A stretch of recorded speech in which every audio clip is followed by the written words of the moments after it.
Thanks. I just wanted to go back to the presentation. Didn't she have right-sided pain and shoulder tip pain? Yes. Okay. I guess my question is how can, because we come across this situation all the time, get an equivocal VQ scan or a VQ scan that doesn't necessarily correlate with the patient's symptoms in the context of a patient who didn't have that typical pain and the CRP was 170 when she came in. Is it like, are you 100% convinced this is a PE before we, pursue potentially, lifelong anticoagulation for someone with an inherited thrombophilia?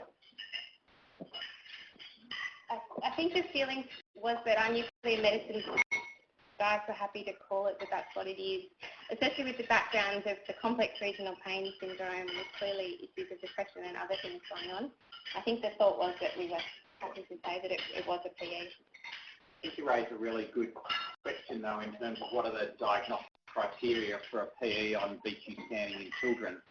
I think in adults you've got either your PED or your PIPED criteria. None of those have ever been validated in children.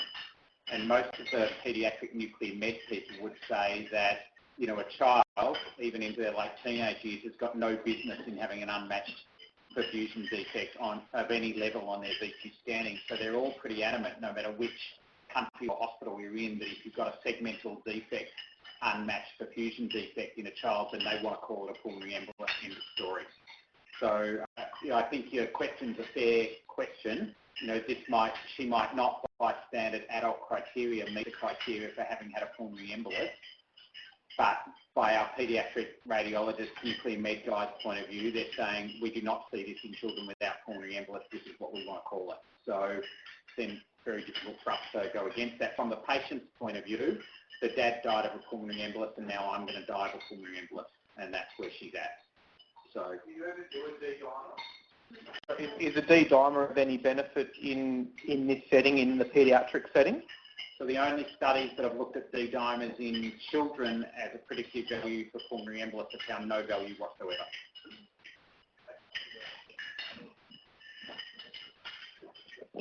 Along the same lines, I was just curious about the other lesion on the other side and whether or not she'd had an abnormal chest X-ray finding on that side or anything else followed up from that to explain the other VQ findings. No. So that she'd not had any definable symptoms to put to that previously.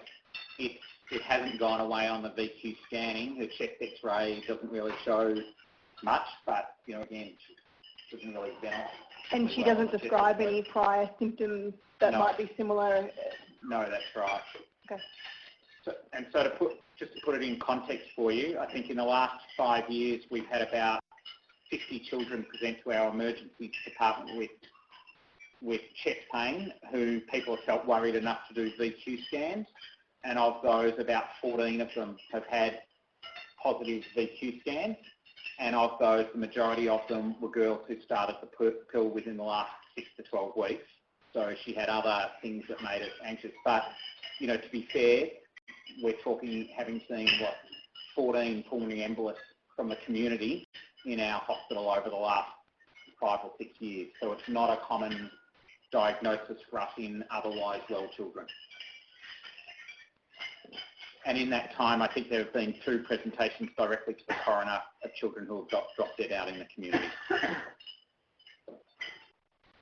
Did her father have a low fibrinogen level? I can't find that data. Or did he have morbid obesity or any other? He wasn't particularly obese. The death happened in the setting of sepsis, and I couldn't actually get a clear fibrinogen level in the non-sepsis, and I couldn't find that he'd ever had his fibrinogen measured before that episode. So I have no idea about Dad's fibrinogen levels.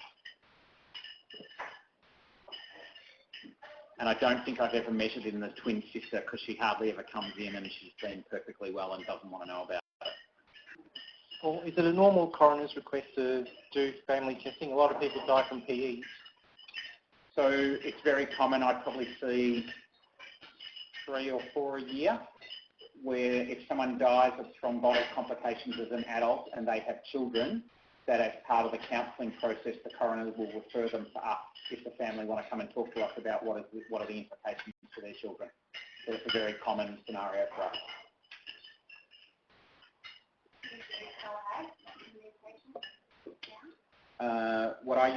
say to, so usually it's the other parent.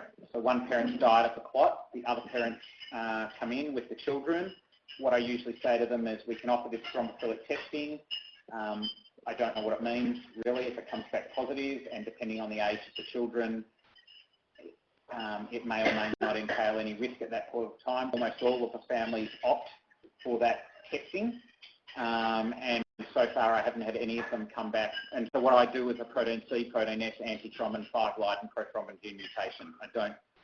Usually I order an APTT, INR and fibrinogen when I do those things, but I don't do a more extensive workup than that. And if I can't find anything, what I usually tell the families is you've had a first-degree relative type of blood clot, your risk is increased, whether or not I find an underlying thrombophilic marker or not, and give them advice about risk behaviours and what to do. The last one of those families actually came, someone else in the unit saw them, and the mum requested blood groups to be done as well. And then when they came back to see me, the mum asked for the results. I pulled them up on the computer, and the teenage girl looked at the blood groups and said, "Mum, if that's my blood group, who's my dad?" She'd already figured out that it could not possibly be consistent with the dad's blood group. So I try to do as little testing as possible other than what I need to know. So I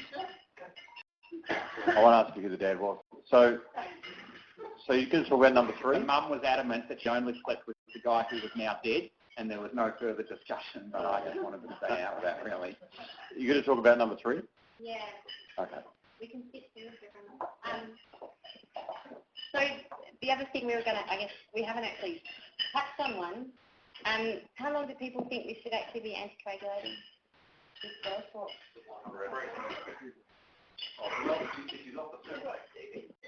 She's off the oral contraceptive pill, yeah. She's just having the cyclical progesterone as per the gynae team just to have withdrawal bleed. She's still morbidly obese. She's still quite depressed. Doesn't smoke. But I'd probably give her the benefit of not anticoagulating her once the PE is resolved in the absence of risk factors. So his father survived at 50 and got a PE when he got sepsis. She got precipitated by the pill. I mean, she clearly is a prothrombotic phenotype, but I don't think you would necessarily, in a sense, to provoke thrombosis in a person with thrombophilia, whether you give them lifelong anticoagulation. I probably wouldn't. So I guess the other question is, what do you think of her morbid obesity as an ongoing risk factor? I'll give some Plexone to his gastric stapling. So again, to put it in context, I would say that probably more than 90% or almost 100% of the teenagers who come in previously well, who then come in with an indication for anticoagulation, if they didn't have psychiatric illness before that, develop signs of depression once they're on warfarin. Because being on anticoagulation just has such an impact on teenage lifestyle that they all struggle with it. We've had at least one patient try suicide by overdosing with warfarin before they slashed their wrist. So I'm usually pretty reluctant to commit people to lifelong warfarin, and I usually go for 12 months and then have a conversation with them about when to stop. What I guess for this girl, she wants to know, does this fibrinogen represent an underlying clotting disorder? Do I have a lifelong clotting disorder, and therefore should I stay on warfarin? And there's also been a lot of discussion from the general people involved around, should we try and get her weight down before we actually, and what's the impact of that on her thrombotic risk? But at the minute, a psychiatrist is kind of saying, lay off her weight, you just make me feel bad. So I don't know what the answer to that is. I was just going to make the point that, as you say, there's probably two aspects to it. One is whether from the medical side of we want to continue anticoagulation, and the second would be, as you say, she's 17, her dad died of a PE. She may be one of those people who would actually say, no, if I'm going to have to worry about it for the rest of my life, I'd rather be on the anticoagulation. So I guess that's, as you say, the conversation you have to have down the track with her. Yep, and she's tolerating it very well. She's stable on warfarin, monthly INRs, copes with it reasonably well in that context. So at the minute, I'm not in a hurry to get her off. I guess also on your question, Andrew, it depends which dysfibrinogenemia it is. There's, I don't know if you're going to cover this, but there's the fibrinogen New York, type 1 and type 2, that are more associated with more profound thrombotic phenotype. in the past, in its early days, and this is more historical, fibrinogen used to be known as antithrombin 2 for its antithrombotic effect. And there are also some studies looking at TTP as well with certain dysfibrinogenemias, and because there's extensive binding of fibrinogen and thrombin. There are exocytes on thrombin that interact with fibrinogen, so it is a sink for thrombin, and there are quite profound thrombotic effects in the absence of fibrinogen, both in vitro and also in vivo models. So I don't know if you guys are going to cover some of that. No, I guess our next question is, my question is, do you think DNA sequencing will give us the answer as to what we should do, and if so, who would you go to for the sequencing? Because I'm struggling to find a good lab to send it to. So there's a guy in Christchurch that does all the sequencing of fibrinogens. So we had I had a patient recently who presented with an asymptomatic hyperfibrinogenemia who we sent off to Christchurch, and he found a novel 2 mutations in the gene, one from each parent, which gave a hyperfibrinogen, and they was going to call it. The GP actually sent me a letter and said, "Could you call it after me?" But I said no. Not allowed to. But the guy, I mean, there's a well-known with a high productivity, good turnaround time lab in Christchurch to do it for you. Can't remember his name, but somebody else will know. Jenna?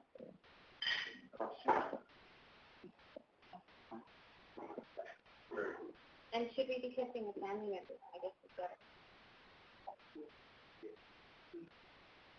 Queen and brother or just Yep. Is she an identical twin? no, I think No. they're clearly not identical. From a genetic point of view, no, they're not. They don't look identical.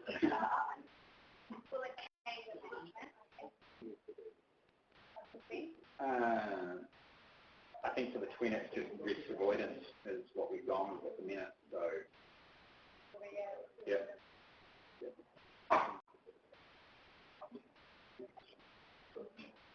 And then based on that, what do people think about contraception advice going forward? Remembering it, she's now 17 and a half, so in 5 months' time I'm transferring her to what You're an expert on the website for prostitute. You're the expert. I'm going to look after this girl once she becomes 18.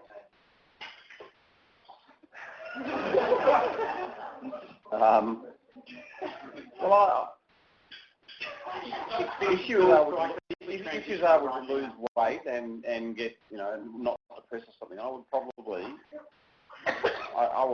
probably not anticoagulate in the context of any risk factors. If she needed contraception, then I'd put her on. I mean, Hewan would probably say that his experience in patients who have had a clot or a thrombophilic who have been put on warfarin don't seem to have recurrence of the thrombosis while they're on warfarin. So whether that applies to the merits, I don't know. But I think if you need a contraception on oral anticoagulation, that would not be unreasonable. Yeah. I'm actually never worried about the oral contraception while they're on the warfarin. It's just trying to get a plan in place for if you want to bring more to the warfarin. And balancing the risk that, she gets pregnant where it's high risk. Yeah. Yeah. Anything we do to prevent that. Usually to get unplanned pregnancy is the worst risk. Yep. Okay, that was all we wanted. Thanks. Andrew, if you can tell me the name, that'd be really handy.